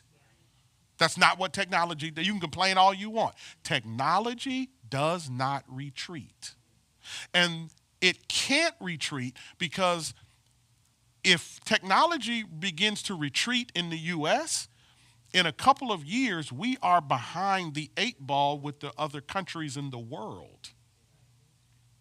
So it has to continue to move forward. But right now we're running into a problem, and the problem is people can't find work. Why? Because companies don't need you so much anymore. Massive layoffs, right? And as a result, people, man, how do I make money? And so now what you have is there are more, we are what's called retail investors. There are more retail investors in the stock market than at any other time in the history of the stock market right now. Within the black community, there are more black people in the stock market than at any other time in the history of the stock market right now. because we're starting to have the conversations. We're starting to have classes like this. People's eyes are starting to open. They're starting to see the matrix. They're starting to see, oh, this is how they've been doing it all these years. So when you go over there to Marin and Mill Valley and San Rafael, and you go over there and you go riding around and you see, wait a minute, wait, hold, wait. What y'all doing? Like what y'all doing though? Because it's a community of y'all. Listen, there's whole cities of you guys. And y'all over here sitting on $10 million properties, $5 million properties. And y'all moving in. These are your starter homes. What y'all doing? Right? And now we starting to find out that's what they've been doing. And their parents was doing it. And their parents passed it on. And now they doing it. And they grew up in a household where this was common. It's funny you're saying that because my father, he was one of the first black stock marketers in San Francisco. Yeah. And he used to try to teach us this, and he never, his dad wasn't interested. Listen. But he gone now. Yeah. Yep. And so, when I'm teaching it, one of the things I tell, because I teach it to kids, so, you know, I teach this stuff to youth. And one of the things I tell them, like, listen, don't get angry, don't get upset, don't get mad, don't get frustrated. You're finding out at the time you're supposed to. And the reality is, listen, there's always new markets and new companies. There's always new run-ups. There's another Microsoft coming. There's another NVIDIA coming. There's another Amazon coming. Don't think you've missed out on it. There's opportunities all over the place. We just have to be savvy about learning how to spot the opportunities, right? So, for instance, man, if I would have been thinking like an investor when COVID hit, I wasn't thinking like an investor. I was thinking like a consumer. And as a consumer, I was like, man, how we going to keep everybody connected together as a church when everybody, because oh my God, like how we going, and I'm trying to figure it out, and we already don't have our own space. We already renting space from somebody else. And I'm like, we renting space from somebody else. How we going to keep everybody connected and together and blah, blah, blah, blah, blah. And we like, Zoom. Okay, we need 2 Zoom accounts. And we got to do, and with the Bible study, and then I got to figure, and I'm like, wait. If I would have been thinking then the way I'm thinking now, everybody on Zoom. 500 shares of Zoom. Right in my pocket. Another 100 shares of Zoom. Right in my pocket. Listen to me. Google in my pocket. Why? Everybody is going to be on YouTube because they can't go nowhere. Netflix, right in my pocket. Listen, I would have stocked up. My first trial coming out of COVID was with the folks that created Zoom. Yeah, see? Yesterday in my office, the man that started OpenAI, which is the biggest open AI market in the world, was in my office yesterday. And we were locked freaking down. Yeah. We were locked down. Oh, yeah. Because he's a billion. We were like, our whole building was locked. Mm-hmm. Secured lockdown because he was in the building. Oh, yeah. Yeah. I'm a trial coordinator, so I work for a law Yeah. firm, so we do trial. We do Yeah. major trials Yeah. all over the country. But he was there yesterday, and literally, we have this conferencing center, so he's there, but I wanted to spit on him. Because I was like, what is he, because Yeah, Sam I Altman. don't agree with AI. I don't really agree with Yeah. so Sam was all up in Yeah, arms yeah, today, yeah. his little team and all of that. And it's like you see how arrogant they're so the arrogance of it is so like Yeah. so arrogant. Yeah, a lot of these cats, I don't know too much about Sam, but I know a lot of these cats feel like they're mini gods. And so, yeah.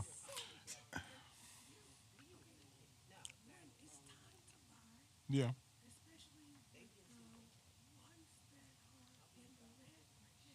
Mm-hmm.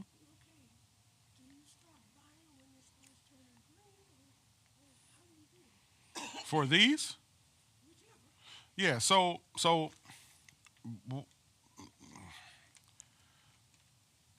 it depends on your philosophy of the market.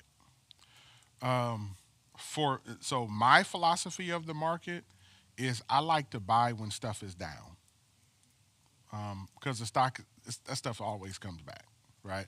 But you have to buy good companies, credible companies, solid companies. The problem is knowing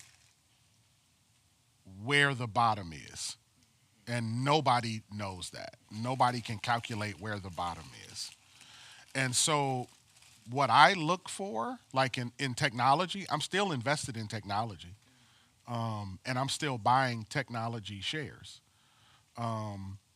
But the question becomes, right? I'm still buying semiconductors. I got a contract with Moo, right? I'm still invested, and so I'm. The question for me is, because again, it's just my strategy. I want to pay attention to what the market is rewarding. I want to pay attention what's the story about the market, right? So when all that I did earlier when I told you guys about the drones, what I did was I painted a story for you, right? So when you start talking about these stocks, like, I'm sorry, what's your name? So Abby's right, right? This is more than just buying some companies. All of these things are attached to a story. And you got to find out what the story is, because the story will start to tell you when to get back in. So I can tell you right now, semiconductors are coming back, and they're going to come back with a vengeance. I can tell you that. And I can tell you that because nothing that is being built out now runs without semiconductors, right? So let me give an example. There's within the semiconductor industry. Let me kind of paint this for you so you can see what I'm talking about. Within semiconductors, the semiconductor industry, there is. I'm going to paint a chain for you so you can see what I'm talking about. Okay, there is a company called ASML. Okay. ASML is the only company in the world that makes the machines that are necessary to make microchips, semiconductors. They're the only company in the world that makes the machines that are used to make the chips. The only company in the world that does it.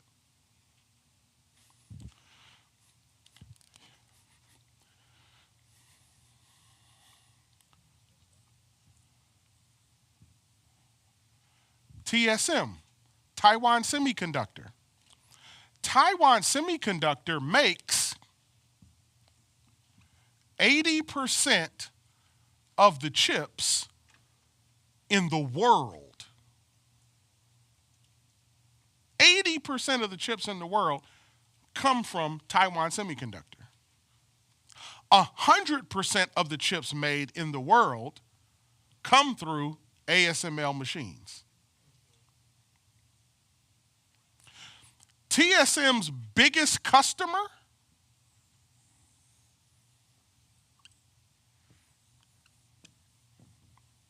is NVIDIA. NVIDIA is the biggest company in the world.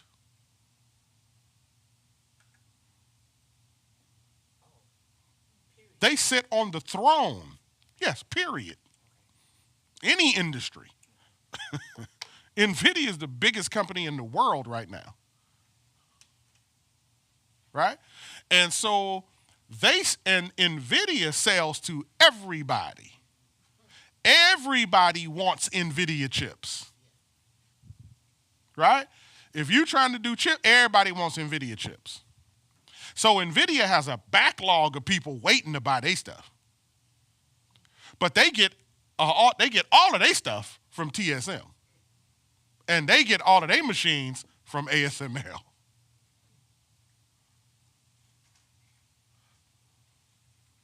Y'all with me? Now, NVIDIA has a bunch of partners, right? And NVIDIA is doing something really smart. What NVIDIA is they are the CEO, Jensen Huang, he kind of slightly genius. Because what he's doing is, the way he's running this company is he's running the company in such a way that he's avoiding being charged with a monopoly, even though he has it. And the way he does it is he takes money from NVIDIA and he invests it in competing companies and creates partnerships. So they just had some kind of partnership or something, if I'm not mistaken, with Tesla. Elon just signed a $1 trillion deal with Tesla where they'll pay him $1 trillion. And a part of that agreement is he has to produce 1 million robo-taxis within a certain amount of time, and he has to produce 1 million robots, personal robots, into the system within a certain period of time. Guess what microchips are about to run all of that?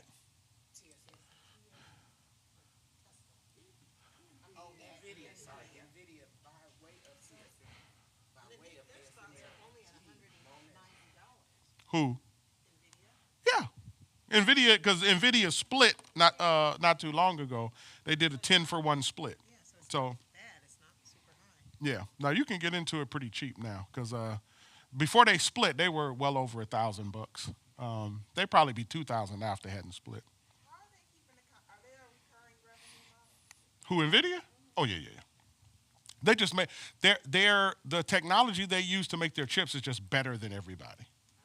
Even though you have Google now who said they're going to make their own chips, right? So you have certain companies who are trying to make their own chips to try to get up from under NVIDIA, but a lot of these companies are kind of years out from that. And if they're going to make their own chips, they probably can, but the question is, will your chips be as good as NVIDIA chips? Because nobody has chips better than NVIDIA. That ain't the move right now. No, not right now. But all I'm saying is, and then all of this that I'm drawing out, all of this is a current war that's taking place, right? These companies are at war. China is at war, right, with the U.S., right? So you have China, right, who's at war with the U.S., right? And again, we don't see bombs flying, but it's a whole war. And it's a war over dominance, right? Who's going to be the big dog on the block in years to come? The U.S. is fighting to maintain technological dominance. In order for the U.S. to maintain technological dominance, they need to fuel their technology. And a part of fueling their technology is why Donald Trump, through the U.S. government, ended up purchasing, I think it was 5 to 10 shares of Intel.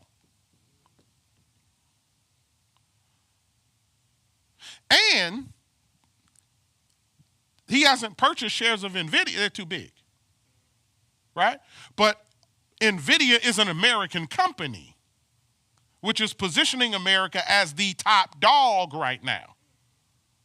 But here's the problem. NVIDIA gets all of their chips from TSM, which is Taiwan Semiconductor. Taiwan Semiconductor is located, headquarters in, Taiwan. President Xi of China just came out and said Taiwan is coming home.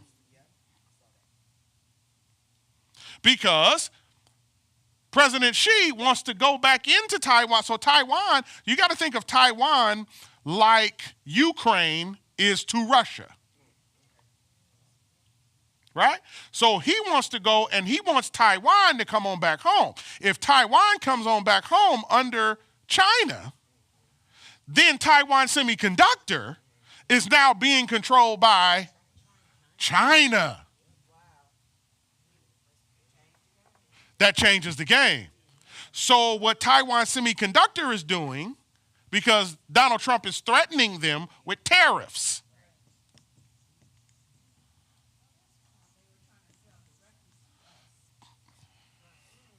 So through tariffs, what Trump said is, we're going to put a tariff on you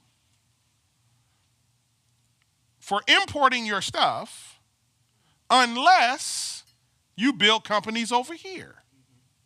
So right now in Arizona, TSM has committed to $50 billion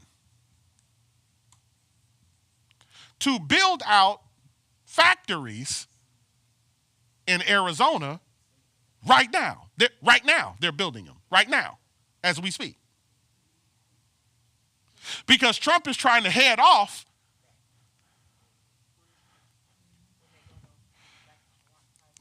in order to preserve.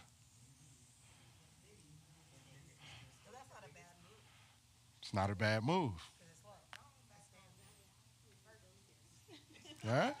See? So that's what I'm saying. Like, it's a whole war right now. We don't see it, but there's a war going on. Right? And so once some of the stuff, once some of the AI stuff, the infrastructure of it begins to be built out and all of that stuff, semiconductors is coming back with a vengeance. Because once you're able to build the platform to support AI in the way that it, in terms of where they want to go with it, there's going to be a ramp up and increase in semiconductors in order to run it. Right? But the problem that you're having now with AI is that you need, because once you, again, just even with chat, right? If you think of chat and how many millions of people are using it, the question is, where do you store all that data? Because chat doesn't forget anything, and it's learning you. All of those, see, because we just interact with it, we don't think about this side of it. But from the developer side, if I got a file on every one of you, how big is that file, and where do I store it? And where do I store it and make it fast enough for you to access as soon as you log into the site? And then how do I have more storage so that it grows with you while it's learning you? They charge you for it, which is a recurring revenue model. And so now they're building out storage, right? Storage, memory is key, which is why semiconductors are not up, but Mu is up. Why? Because Mu is in the storage. It's in the data storage. Intel is in the semiconductor production. They have an agreement with the United States. Texas Instruments, storage. Right? And so the companies that are into the storage, SanDisk, it's another company, massive running. Right? Why? Storage. And then, now that you have all of this storage, which they're building out throughout the Midwest and other places, they're building out these huge, huge football fields of data centers. Servers upon servers upon servers upon servers. Who's building the racks? Who's cooling it? Look up Vertiv. There's a company, I told you all about this company. Look up Vertiv. Vertiv is a cooling company that's used to cool the data centers with the server racks. They had earnings this morning, and today they were up $40, $50 in one day.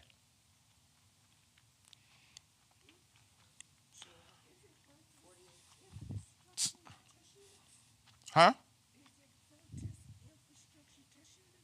VRT. Yep. Right? And so what is the year to date on Vertiv? 46. They have 46% for the year. Vertiv. Why? Because they cool the units. Right? And you got all of these miles and miles and miles of these data centers with all of these servers that run 24 hours a day, 7 days a week, with data constantly being pumped in and coming out and pumped. And how do you run that stuff? Because AI takes a tremendous amount of energy. So now you have to build out energy in order to run the data centers and the AI. So what's cooking right now? Energy. Why? Because they're trying to build out how to power all the data centers. So you got ExxonMobil, which that's a whole nother thing because that's oil and gas. But you got a ton of companies in here that are companies that are built on producing energy.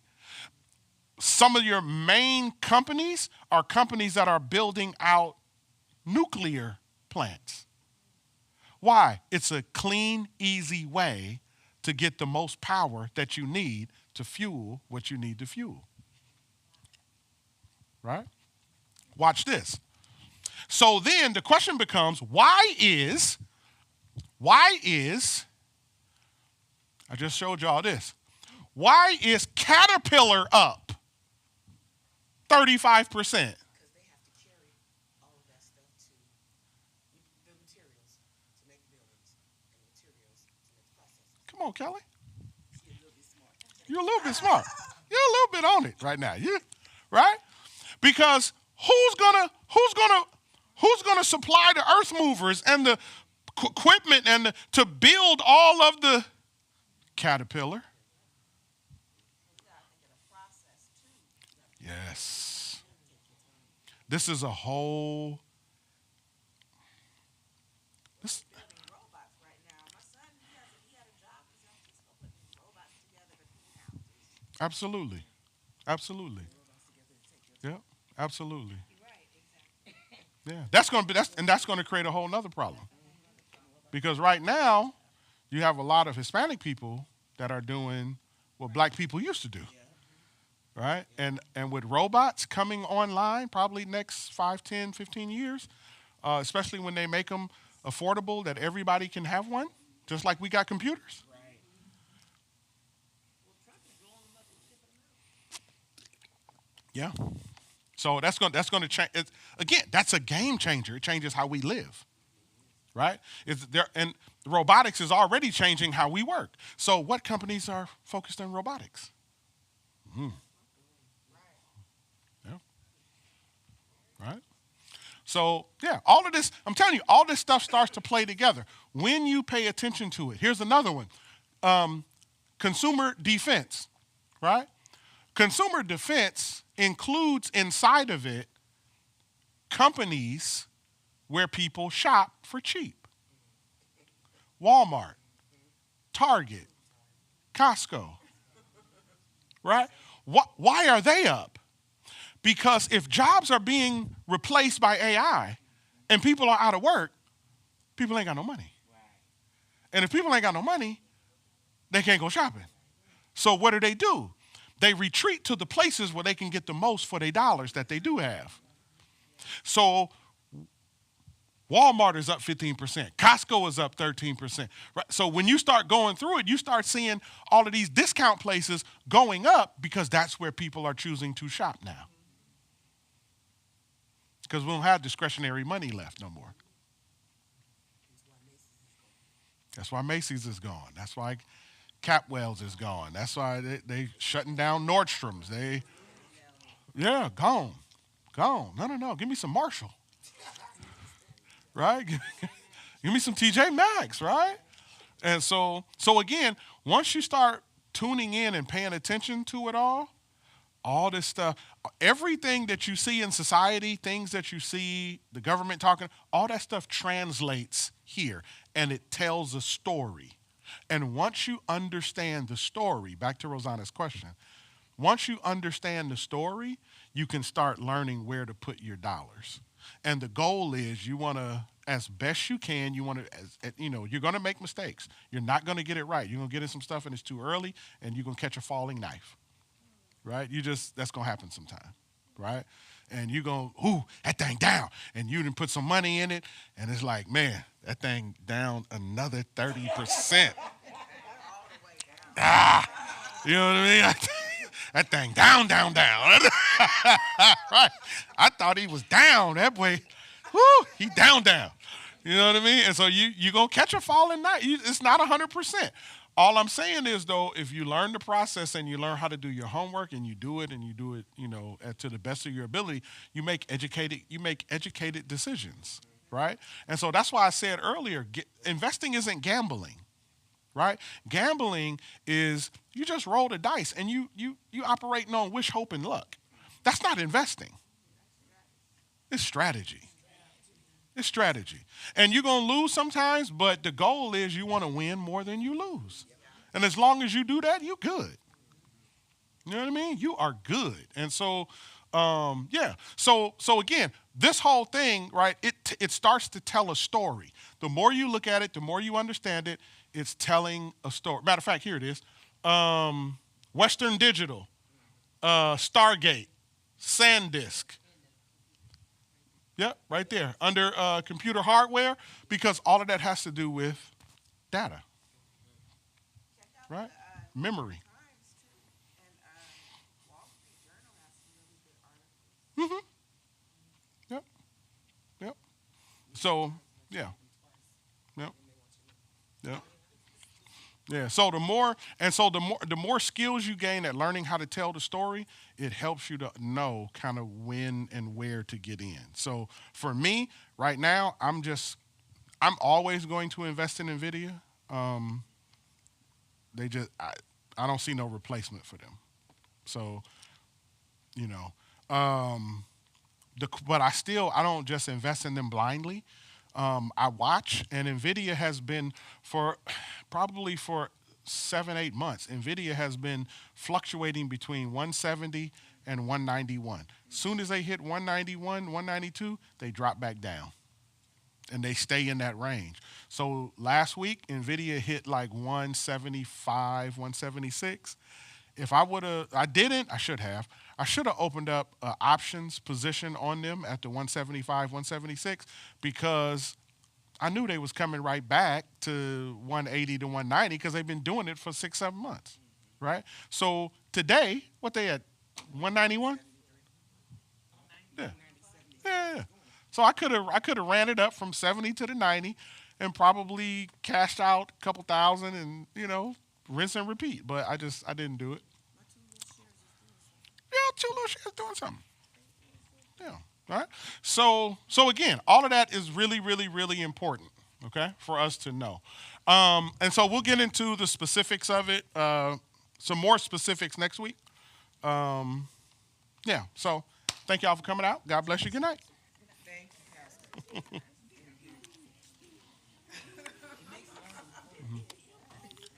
Who? Yes, they did. Yeah.